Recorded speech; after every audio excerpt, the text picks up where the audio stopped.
Let's bring in Tom Harwood. Do you remember him? Our political correspondent who joins us down the line from his home in South London.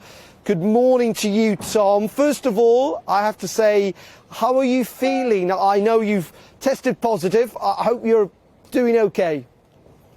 I did. I tested positive just before the weekend. I had a bit of a torrid time over the weekend, but I'm past the worst of it now, properly back and able to get involved again.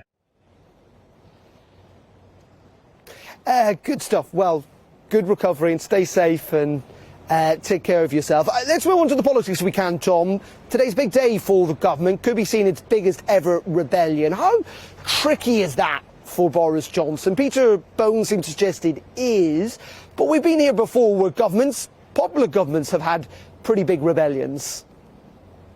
That's certainly true, although it seems to be the scale of this sort of rebellion is in recent memory only really referred to when we were talking about Brexit. Peter Bone mentioned there the referendum bill, but also, of course, those huge defeats that Theresa May suffered off the back of her backbenchers not backing her withdrawal agreements. That's the sort of scale of rebellion that we're talking about here. It's not a common occurrence. These numbers that we're hearing about, particularly of the third of those fourth votes this evening, the one on vaccine passports, 79 MPs have publicly said they will vote against their own party. And that's only the ones who said so publicly. So potentially there have been some who have suggested that this rebellion could stretch into three figures.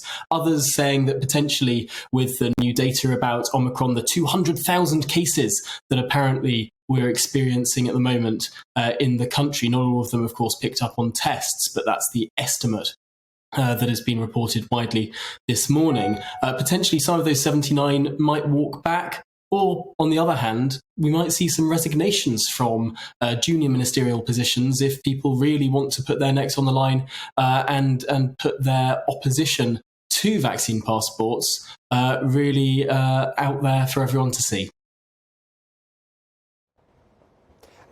And Tom, just very finally, you know, you've been away for a couple of weeks. In some ways, it's better to see things from a distance than it is in the immediacy up close. What's your sense of the allegations that have surrounded the Prime Minister in recent days around these alleged parties that took place in Downing Street? Peter Bone suggesting this is not tricky for Boris Johnson at all, that in the end, he still remains quite popular. Has he been damaged terminally so, or have we been over-egging the impact of these stories?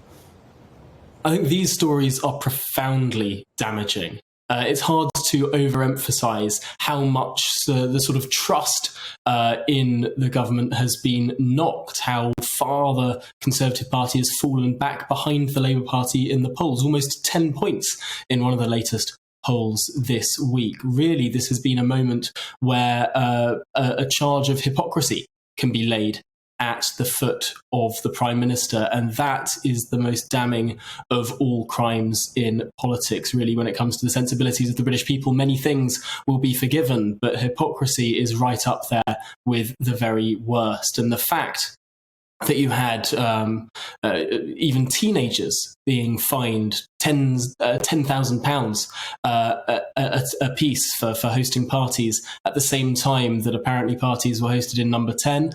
Well, this is clearly something very serious and has risen quite a lot of anger across the country. It's something that I noticed even abroad, but really when I got back to the UK, sort of saw the sort of scale of it to a larger degree. This is something that is really, really shocking. And if it weren't for Omicron, we'd still be talking about it as the top story today. I wonder how much this new jabs challenge can help the Prime Minister regain the narrative. He'll have to meet quite a steep target. 7 million vaccinations a week need to be reached if he wants to get everyone boosted by the new year.